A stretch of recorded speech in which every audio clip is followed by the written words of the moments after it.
Bueno, jóvenes, muy buenos días. El día de hoy, pues ya iniciamos formalmente con nuestro curso de taller de construcción uno. La materia, como se los platiqué la vez pasada, está enfocada en el estudio de la mecánica de suelos.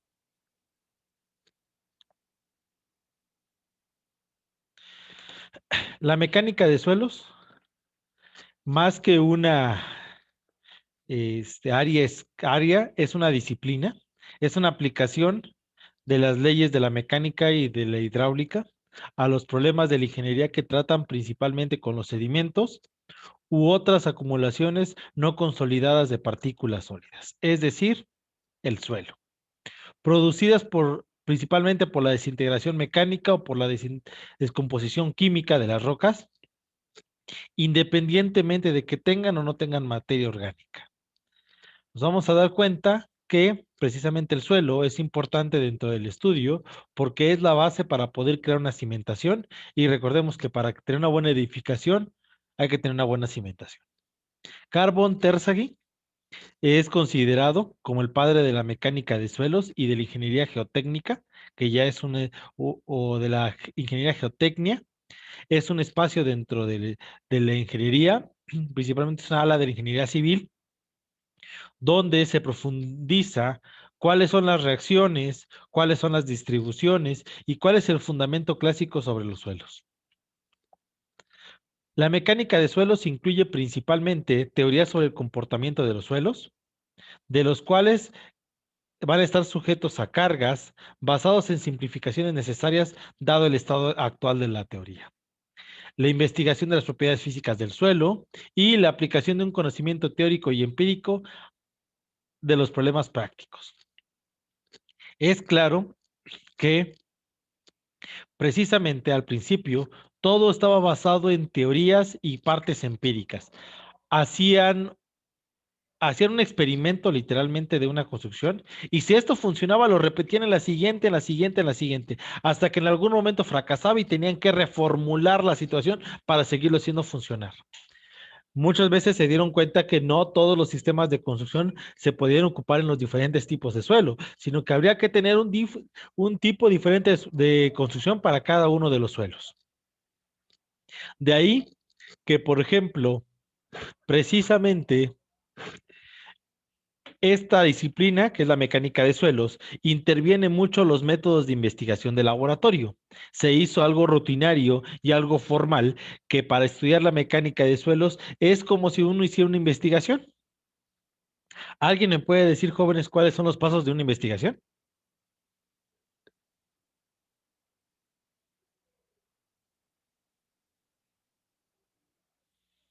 Chicos, Como dijo, ¿alguien me puede decir cuáles son los pasos de una investigación? Bueno, yo si no mal recuerdo, era creo que el planteamiento del problema, Ok, después creo que era una hipótesis, algo así, ok, y no creo que sea ya, pero más o menos ahí, por ahí iba, creo. ok, perfecto. Bueno, aquí lo que se hace con respecto a la método de investigación es la formulación como lo estamos viendo. Número uno, el planteamiento del problema sigue siendo el mismo. ¿Qué tipo de suelo tenemos? Después de qué tipo de suelo, ¿qué tenemos que ver, jóvenes? Todas las características, pero recuerden que esa es una investigación al principio literaria. ¿Qué características tiene el suelo? Pero después de las características, ¿qué es lo que viene, jóvenes? La experimentación. En base a pequeñas pruebas, unas pruebas más sencillas, unas pruebas más complejas, se va determinando qué tipo de suelo tenemos. Y después de haber hecho este análisis, ahora sí que vienen los resultados. Y de los resultados, la toma de decisión. Hablando de la mecánica de suelos, ¿cuál es la toma de decisión? ¿En qué se ve la toma de decisión? En el tipo de cimentación y en la forma de la cimentación. Bueno, precisamente los suelos no solo tienen problemas de módulo de elasticidad, resistencia o ruptura, sino también vamos a ver que existe una variabilidad debido al tipo de proceso natural como fue formado. Cada suelo tiene una diferente forma, olor, textura, color, distribución de tamaño, clasificación, tipo de clasto. Existe una variabilidad muy grande. Plasticidad, consistencia, cohesividad. Por eso es importante tener en cuenta bien cuál es la clasificación de los suelos y cuál es el muestreo de los suelos. Vamos a ver a lo largo, igual que para la toma de muestras, no solo es tomar cualquier muestra, sino también tenemos que hacer un pequeño proceso de muestreo del terreno, cuáles son los mejores lugares para tomar muestras.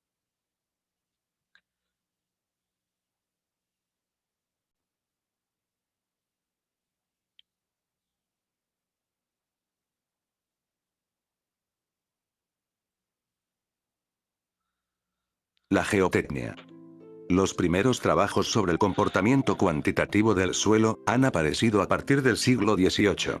Los estudiosos han admitido al suelo como una masa ideal de fragmentos, atribuyéndoles al material propiedades homogéneas, y estudiando al mismo desde el punto de vista más matemático que físico. Entre estos pioneros cabe destacar los nombres de Coulomb. Las contribuciones del ingeniero militar francés tienen todavía vigencia, en fricción, electricidad y magnetismo. Poncelet ofreció en 1840 un método gráfico para la determinación directa de la superficie de falla y las presiones de tierra activa y pasiva. Guillermo M. Rankine fue un ingeniero y físico escocés que se distinguió, también, por sus trabajos en termodinámica. Kuhlmann le dio una solución gráfica a la teoría Coulomb. Thomas Telford fue un ingeniero inglés. Sus investigaciones le llevaron a desarrollar una modalidad de pavimentos. Moore ideó un método gráfico para representar esfuerzos normales y tangenciales actuantes en planos inclinados. Cuando el material se somete a esfuerzos biaxiales, de útil aplicación en el campo de los suelos. Voisinesk. Hemos aprovechado sus ecuaciones para establecer los valores de las componentes verticales de esfuerzos generados por la aplicación de cargas. Stokes, quien enunció una ley que rige el descenso de una esfera en un líquido, fundamento del ensayo granulométrico por sedimentación. Entre los principales contribuyentes modernos tenemos a Carl Terzaghi, el padre indiscutible de la mecánica de suelos. Terzaghi dice que la mecánica de los suelos es la aplicación de las leyes de la mecánica y la hidráulica a los problemas de ingeniería, que tratan con sedimentos y otras acumulaciones no consolidadas de partículas sólidas, producidas por la desintegración mecánica, o la descomposición química de las rocas, independientemente de que tengan o no materia orgánica. La mecánica de los suelos incluye teorías sobre el comportamiento de los suelos sujeto a cargas, basado en simplificaciones necesarias dado el estado actual de la teoría. Investigaciones de las propiedades físicas de los suelos. Aplicación del conocimiento teórico y empírico de los problemas prácticos.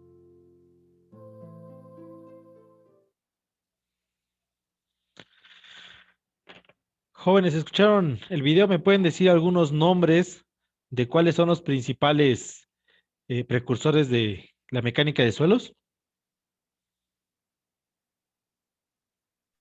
Coulomb, Moore. Ok, 2.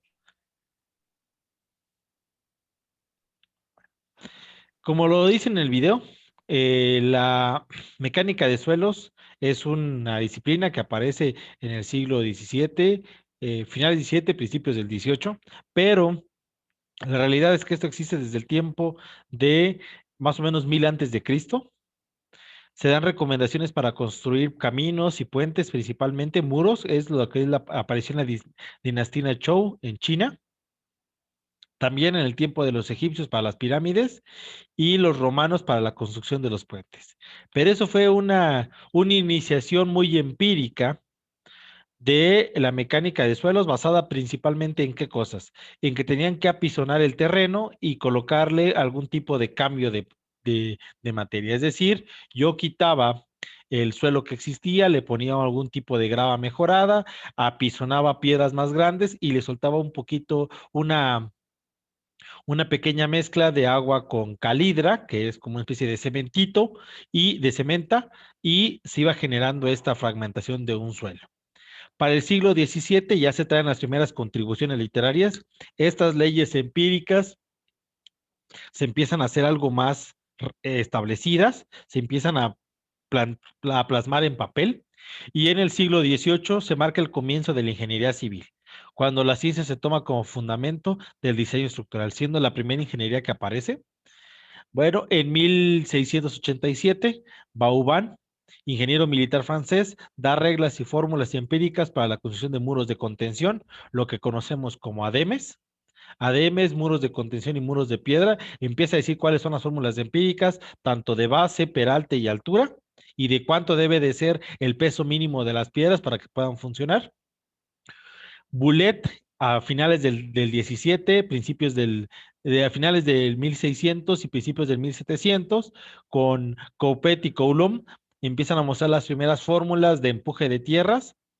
Después, el que para mí representa ahí un gran cambio es Rankine. Rankine muestra que el cambio de temperatura, humedad y absorción hace un cambio fundamental en el tipo de suelo que tenemos, ya a mediados del 1800. Eh,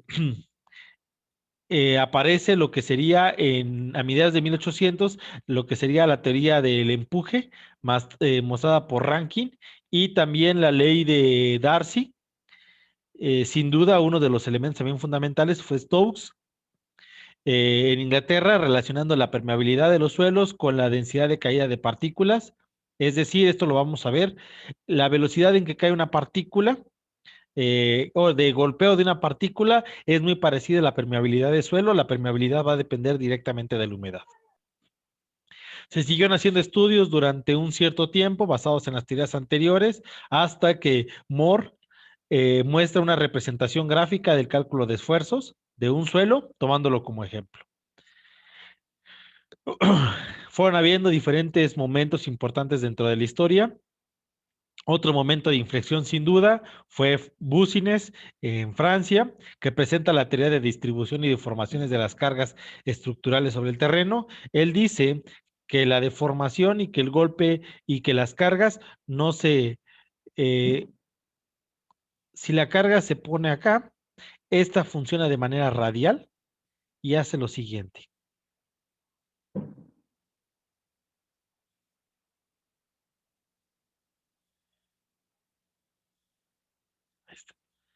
Y marca cómo precisamente una carga se va distribuyendo a lo largo del terreno. Por ejemplo, si yo estoy poniendo una carga de 20 toneladas por cada metro cuadrado, ese es el esfuerzo que estoy poniéndole. Al primer metro, de plano, que estoy sintiendo 18 toneladas, pero al segundo metro ya solo estoy sintiendo 16. De tal manera que a una cantidad de profundidad es probable que yo ya esté recibiendo 5 toneladas por metro cuadrado. Y si mi terreno no aguanta 20, no aguanta 18, 16 ni 12, pero sí aguanta 10, bueno, entonces ya sé a qué altura yo ya puedo consolidar mi cimentación. Entonces, para esos principios básicos, Bussines fue mostrando principalmente cuáles eran las importancias precisamente de esta distribución de esfuerzos y formaciones. Atterberg mostró los límites que van a tener los suelos finos y Strahan muestra la granulometría. Vamos a ver precisamente su estudio, cómo lo hizo. Es un estudio muy sencillo basado en el cernido de muestras y en base a eso podemos definir precisamente qué tipo de suelo tenemos. Por último, si no menos importante, en 1925, ya en el anterior siglo, en el siglo XX, en Viena, Carl von Terzaghi muestra, es alemán, muestra su tratado conocido como Mecánica de Suelos. Lo toman como una parte fundamental de la ingeniería civil. Muestra precisamente una parte fundamental de todos los estudios anteriores. Hace un pequeño compendio de todos los estudios, mostrándonos cuál sería una forma de poder hacer el estudio. Es decir, con qué podemos empezar, cuáles deben seguir los pasos a seguir para hacer un buen estudio de suelos.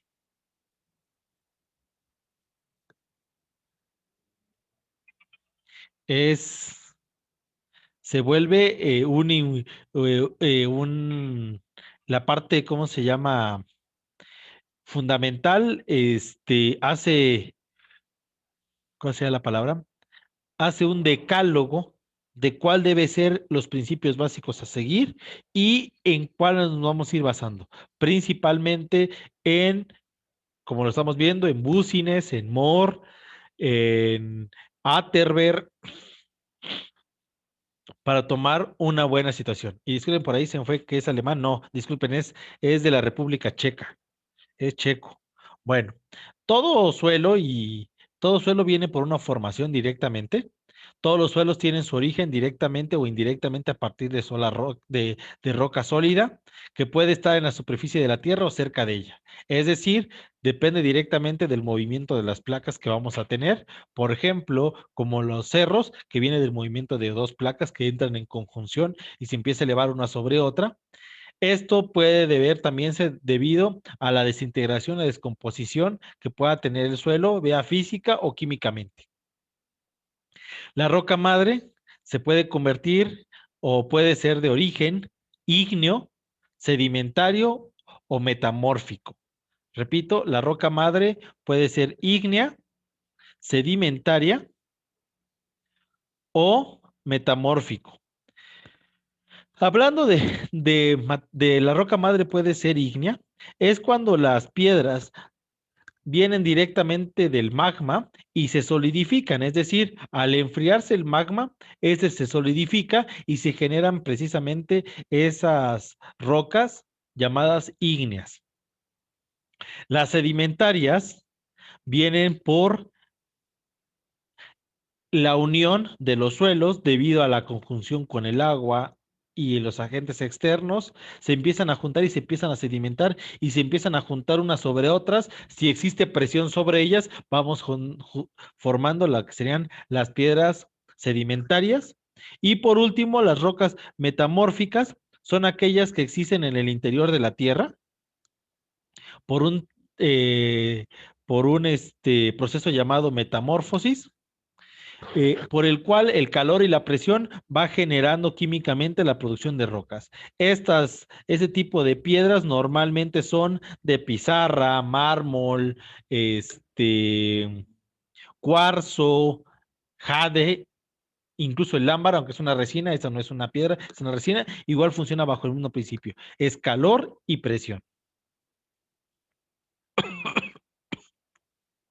¿Alguna duda, jóvenes, hasta acá?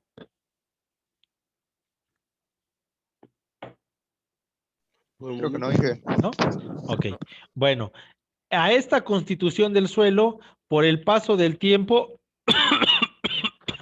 la roca madre se va desintegrando por parte física, por parte química, y se empieza a separar. Cada separación o cada estrato se conoce como horizonte. Cada separación o estrato se conoce como horizonte y empiezan a aparecer con el tiempo la materia orgánica. Esta facilita rápidamente la desintegración por el paso de las raíces, por el movimiento de generación de más plantas. Se fue el término. La polinización, perdón, y esto va generando que vaya existiendo más separación. Cuando ya existe una separación clara, se conoce como horizonte. Aquí podemos ver un horizonte, otro horizonte, y cuando nuestro suelo se sigue despulverizando, vamos a encontrar más horizontes. El desarrollo de un suelo va a generar varios tipos de horizontes. A todo este cambio de roca sólida a suelos con horizontes se conoce como pedogénesis o edafogénesis o evolución de los suelos. Esta evolución de los suelos nos va a dar como resultado una constitución del suelo, el cual puede estar normalmente formado por un lecho rocoso, después por una roca madre o sustentante, después una capa intermedia que puede ser una arena o una arcilla, por último un mantillo que puede ser un limo y hasta arriba la materia orgánica o también conocida como humus. Esta materia orgánica no se tiene una precisión si son 10, 20 o 30 centímetros, pero representa una capa. Todos los lugares de la Tierra tienen diferentes tipos de horizontes. A cada espacio de estos se conoce como horizonte. No todos los terrenos ni los lugares del mundo son horizontes. Hay diferentes tipos de horizontes o suelos que no tienen necesariamente los mismos horizontes. El suelo en sí son entonces los sedimentos no consolidados de partículas sólidas. El suelo son los sedimentos no consolidados de partículas sólidas, fruto de la alteración de las rocas o de los suelos transportados por los agentes que son el agua, el hielo o el viento, o por la contribución de la gravedad como una fuerza selectiva y que puede tener materia orgánica. El suelo en general es un cuerpo heterogéneo, es decir, formado por muchas partes. La mecánica de suelos es la aplicación de la mecánica a los problemas geotécnicos, en la cual vamos a ir estando estudiando. La mecánica de suelos está establecida en dos partes, la mecánica de rocas y la mecánica de granos gruesos.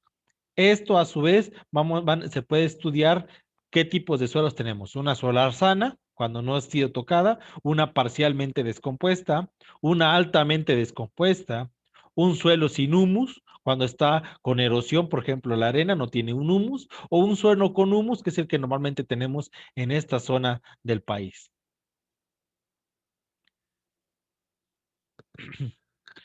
No, los componentes del suelo, según las diferentes clasificaciones, los podemos ver aquí ya más claramente. Tenemos la roca madre, grava, arena gruesa, arena fina, en algunos casos definen a la arena media, limo, arcilla, humus. Cada uno tiene un diferente tipo de tamaño, incluso entre las gravas existe la grava y el guijarro. El guijarro es más grande que la grava. eh, y vamos a ver la diferencia igual entre el limo y la arcilla. Cada una presenta diferentes características que las hacen únicas.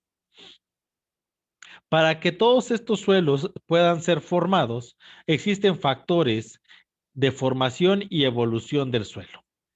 Número uno viene lo que es la materia parental, que es cuando tenemos la roca natural sin que sea afectada, pero únicamente lo que tiene es la permeabilidad y sus constituyentes naturales. El tiempo, siendo el factor necesario para cualquier formación de suelo, hace que precisamente basado en el viento, en el sol, en el agua y en el hielo, va cambiando el tipo de suelo que tenemos. La topografía, que pueden ser las pendientes, el paso de aguas a desnivel, los drenajes, las filtraciones, orientaciones de laderas, barreras y demás, hacen que el mismo suelo tenga choque o fricción sobre sí mismo y vaya cambiando, o filtraciones y se vaya generando mayor nivel de calcio o menor nivel de calcio. La formación de agentes biológicos, como lo es la micro o macrofauna o flora, como se pueda ver, una fuente de humus, agentes de descomposición, favorecen la formación del suelo. Por último, el clima, lo que es la temperatura, la relación que puede existir entre las lluvias y los procesos de acción y variación de los procesos, hacen que vayamos cambiando el suelo. Para el suelo es un recurso no renovable, aunque un suelo se crea 1 centímetro cada 500 años debido a la cantidad de tiempo, no se puede considerar como renovable.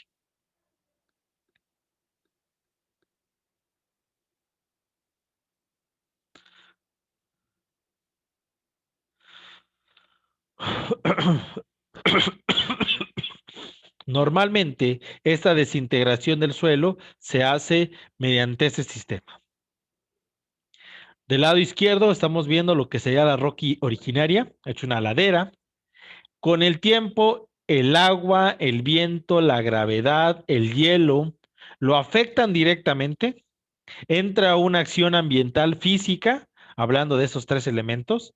Química, si entra la hidratación, disolución, oxidación. Biológica, si entran actividades de bacterias, putrefacción, polinización, animales, flora, fauna. Estos elementos hacen que el suelo residual que se encuentra en la parte superficial de estas laderas o rocas originales se empiecen a desprender y se empiecen a separar. Este material se empieza a deslavar y empieza a generar lo que sería una deposición o una coluvión. ¿Qué significa? O los taludes. Empieza a generar una cantidad de material en la parte inferior. Con el tiempo, eso se va sedimentando y se va cementando y consolidando. ¿Qué significa la cementación? Pues se empieza a juntar polvo de cal, polvo de piedras y el agua. ¿Alguien me puede decir, jóvenes, qué es el cemento?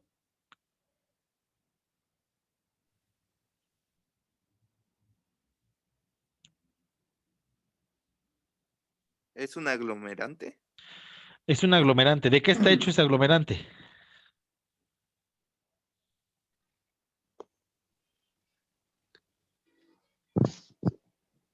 Piedras trituradas como cal, gravas.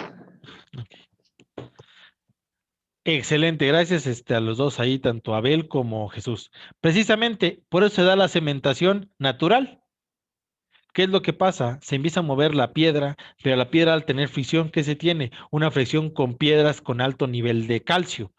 Las piedras con alto nivel de calcio es lo que es la cal, se va separando esa cal y en el momento que entra en contacto con las gravas y el agua, se empieza a cementar, es decir, es un tipo de cemento. Entonces, donde no teníamos un cerro, ahora empezamos a tener un cerro. Esto se da por el mismo proceso de creación de los suelos. A esos lugares donde se genera nuevos suelos se conoce el nombre como depósito y depende directamente de los agentes, del lugar y de su estructura.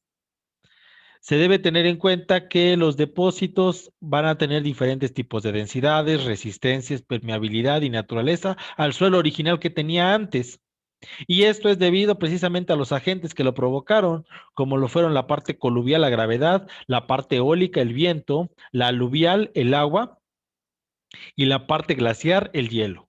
Coluvial, gravedad, eólica, viento, aluvial, agua y glaciar, hielo. O por su lugar, si fue cerca de un pantano o un palustre, si es marino o cercano al mar, si es cercano a un lago, que se conoce el término como lacustre, o si está cerca o dentro de la masa continental, es decir, de un suelo homogéneo, es decir, terrígeno. Pero también podemos tener en dos tipos por su estructura, si es clástico, es decir, que está en fragmentos, o no clástico cuando es de manera masiva.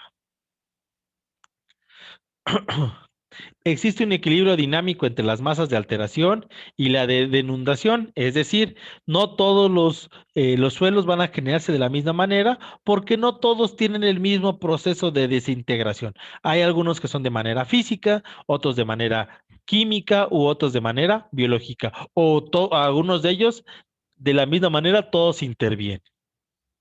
Bueno, el fragmento, a todos los fragmentos de roca sedimentaria, a todos los fragmentos de roca sedimentaria que aparecen en poco tiempo, se les conoce como clastos.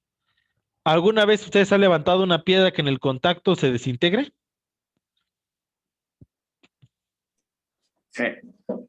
Sí.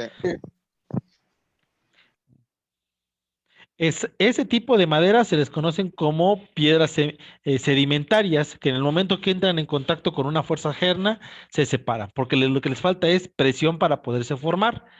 A estas piedras y a estos fragmentos de roca que se van generando se le conoce como clasto. Y los clastos tienen propiedades que hacen único y tipo a los suelos. Les dan una forma y ¿cuál sería la palabra? Los vuelven, sí serían únicos e inigualables a los tipos de suelo. Generalmente vamos a ver diferentes tipos de tamaño, redondez, clasificación, relación o hasta orientación de los clastos. No sé si alguien puede ayudar a leer esta diapositiva. ¿Yo? Sale. Gracias, Arturo. Tamaño.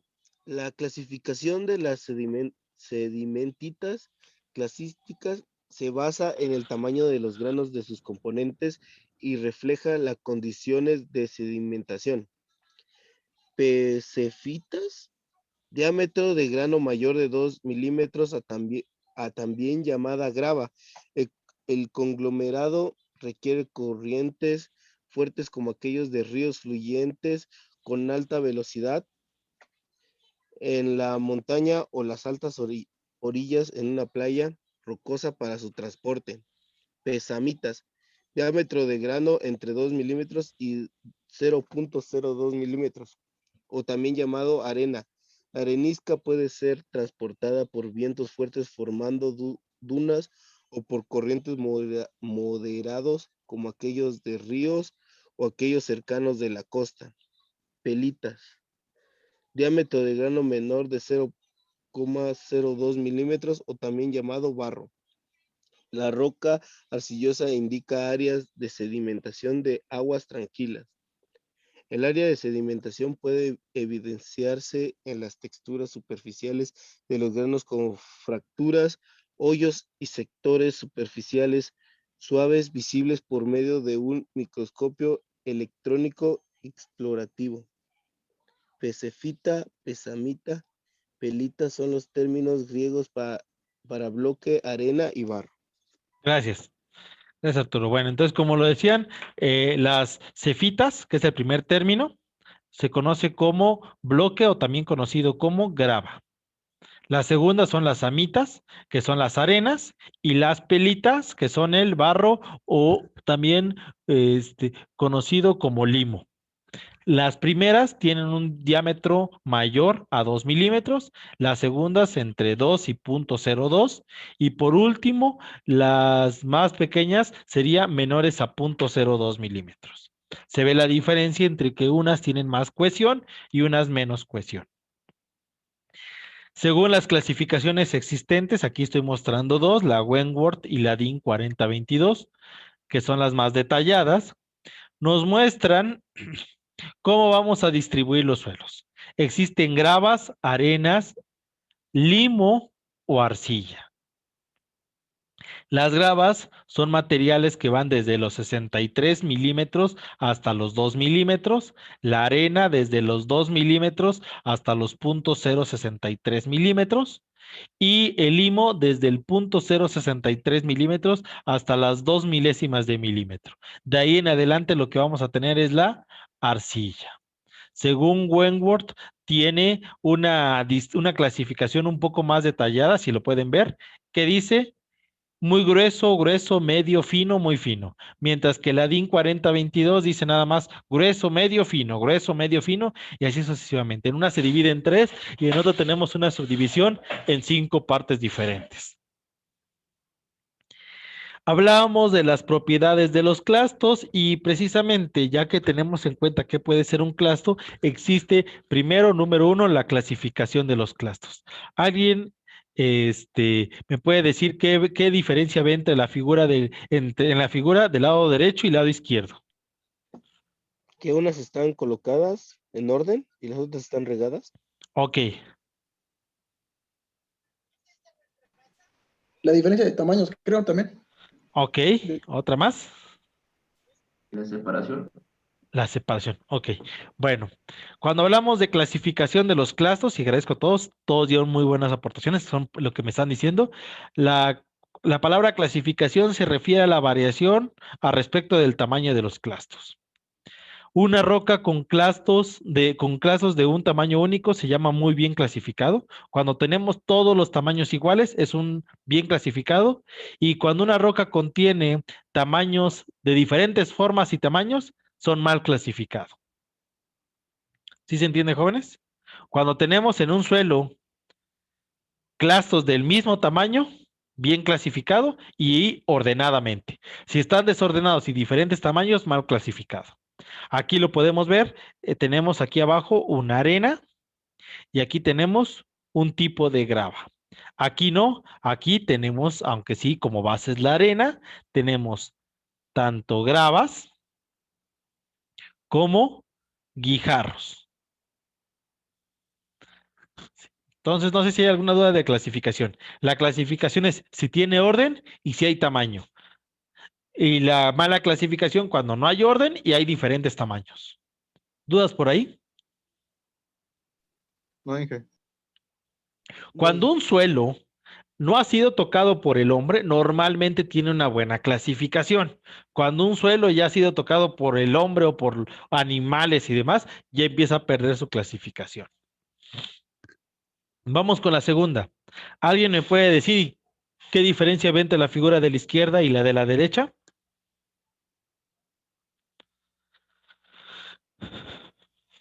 Igualmente la separación, Separación, ok. tamaño, forma. Tamaño. Forma. Las clasificaciones de elementos, creo. Ok. Diversidad. La diversidad, ok. Bueno, vamos a ver qué otra se le conoce como soportación. La relación entre los clastos entre sí.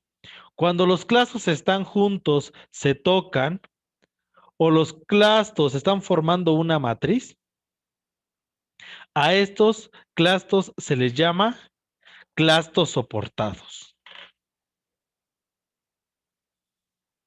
Clastos soportados. Repito, ¿qué es lo que representa? Un clasto soportado, o en inglés class supported, denota cuando los clastos se tocan entre sí, es decir, un clasto, una cantidad de material se toca con otra y se están cargando unos a otros formando una matriz.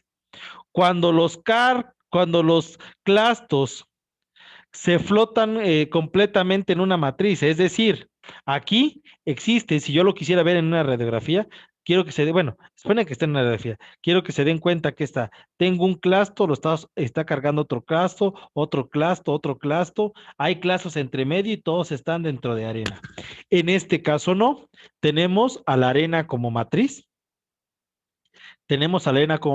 y algunas piedras que complementan el espacio. A eso se le conoce como matriz de soportación y a esto como clasto de soportación. Clasto cuando está cargado por material más grande y matriz cuando es un elemento como la arena, el limo o la arcilla, la que es en general. No sé si tengan alguna duda.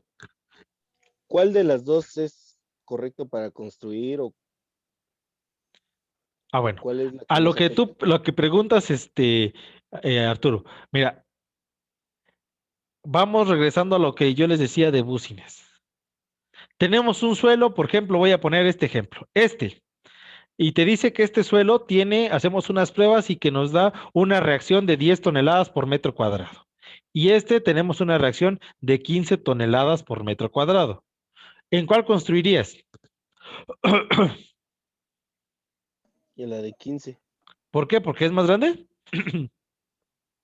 ¿sí? Porque Ok, bueno. soporta más, ¿no? Le vamos a meter una carga de 60 toneladas por cada metro cuadrado. ¿Será que los dos lo soportan? No. No, bueno. Pero el tiempo y los estudios principalmente de distribución de cargas nos dice, por ejemplo, estoy haciéndolo ahorita completamente al aire. Después de 1 metro, estos 60 toneladas ya no son 60, ya solo se sienten 50. Después de 2 metros ya solo se siente 40, ya solo se siente 30, ya solo se siente 20, ya solo se siente 10, ya solo se siente 5, siempre se va a sentir presión. Aquí voy capaz de solo sentir 1 tonelada por metro cuadrado después de 20 metros. Entonces, ¿qué pasaría? Bueno, capaz yo haga mi estudio y me diga que a los 3 metros yo tenga una suficiente sustentabilidad para que con este tipo de suelos yo pueda construir mi cimentación. Pero ¿a los cuántos metros? A los 3. Pero este suelo no, este suelo me está pidiendo que yo excave un poco más y hasta los 4 metros pueda hacer mi cimentación. No sé si está más claro, Arturo. Sí, ya, Entonces, ya, ya, se no captó. es que vayas a decir este es bueno y este es malo, sino por eso mejoramos el terreno. Pero aparte de la mejoración del terreno, es precisamente esta distribución de cargas que nos dice desde qué lugar vamos a desplantar.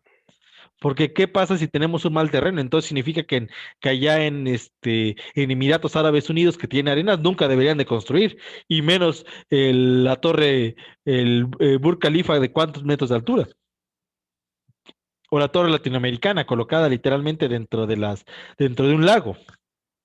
Entonces vamos a ver que todo depende qué tan profundo vayamos a cimentar, qué tanta reacción vamos a tener, y en base a eso podemos utilizar el terreno. Por eso no es necesariamente uno malo o uno bueno, sino que tenemos dos buenos. Porque también, imaginen que de vez de que esto fuera arena, fuera limo, vamos a ver que la reacción no va a ser para nada la misma. Otra parte importante de los clastos es el tipo de grano que tenemos. Existen granos redondos, granos subredondeados, subangulares o angulares. Estos dependen directamente de las formas de la parte coluvial, es decir, de la parte que va a decir el agua que lo vamos de formar. Viene la parte de gravedad, la parte perdón, la de gravedad, que es la coluvial, la de agua, que es la aluvial, también la parte eólica los va deformando. ¿Alguien me puede decir dónde han visto piedras de forma redondeada o subredondeada? ¿En los ríos? En los ríos y arroyos. En los ríos y arroyos. Excelente. ¿Y alguien me puede decir dónde se pueden encontrar piedras del tipo subangular o angular? En canteras. En canteras, precisamente. Hasta por la forma de obtención, por eso las piedras salen, la grava sale de manera muy angular por la forma de obtención del material. Como les venía diciendo, no todos los lugares tienen el mismo tipo de horizontes. Aquí podemos ver el templado, ¿cuántos horizontes tiene? Tiene 1, 2, 3, 4, 5 horizontes.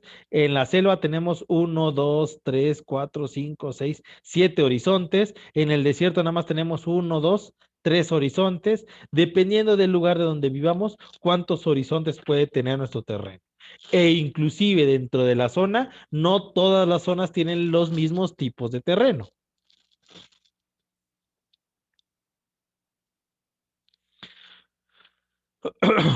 Las rocas duras tienen normalmente una capacidad, una resistencia a la compresión mayor a 300 kilogramos por centímetro cuadrado.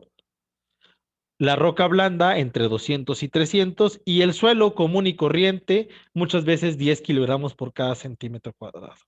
Normalmente el concreto armado es el que llegamos a hacer de 200 a 220 kilogramos por centímetro cuadrado. Todos los suelos o los tipos de suelo los vamos a dividir en dos tipos. Los granulares, o también conocidos como no cohesivos, porque son piedras, son partículas donde predomina el peso, el poco contacto entre ellos, la poca adherencia y se compacta por movimiento o por golpe. Y los cohesivos, que tienen gran cantidad de humedad, predomina la adherencia, son suelos pegajosos, difíciles de compactar y relativamente más débiles. Se compacta por amasado y por presión. El primero, roca más grande, el segundo, roca más pequeña. En el segundo, más humedad, en el primero, menos humedad. En el primero, más porosidad, en el segundo, más absorción. Los tipos de suelos que tenemos, pues son gravas, arenas, limos, arcilla, turba y roca madre. Ah, perdona, Donay, gracias. No me había dado cuenta. Sale. Los tipos de suelo son gravas. ¿Ya se dieron cuenta cuál es el símbolo? Estos son los símbolos. ¿Ya vieron cuál es la simbología de las gravas? Simbología de la arena o arenoso, de limo o limoso, arcilla o arcilloso. Turba o orgánico, estamos hablando del humus o de la materia orgánica, y la roca. Los suelos tienen mezclas de suelos, es decir, podemos encontrar dentro de un suelo una mezcla de estos tipos. Podemos encontrar, por ejemplo, aquí una arcilla limosa. ¿Cómo sabemos que es arcilla? Por las líneas que tiene de manera inclinada, y limosa por las líneas verticales, que son solo una. Podemos tener un limo arcilloso, un limo, aquí lo vemos, arcilloso. El primer nombre es el que denota qué es lo que tenemos más y el segundo qué tenemos menos. Aquí tenemos una arcilla orgánica, aquí tenemos un limo gravoso y aquí una grava limosa. Significa que tenemos más grava y menos limo. Tenemos más limo y menos grava. Por ejemplo, si yo tuviera esto,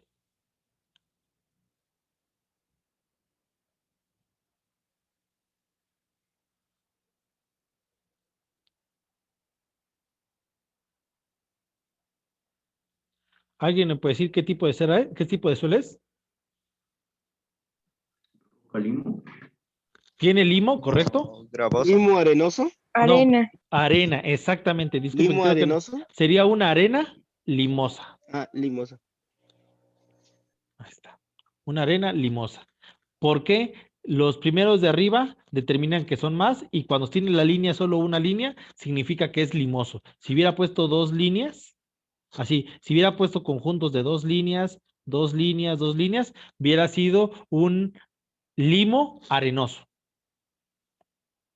Si hubiera puesto así dos líneas en cada línea, aquí como dos líneas juntas, hubiera sido un limo arenoso, pero como solo puse una un poco más gruesa, significa que es una arena limosa. Bueno, jóvenes, como actividad, ustedes van a generar otras 5 combinaciones de estos suelos. Este material ustedes ya lo tienen plataforma, por favor, jóvenes, quiero que generen 5 combinaciones más de suelos. ¿Sale? Los pueden Sale. mezclar como ustedes quieran Bueno, en su cuaderno.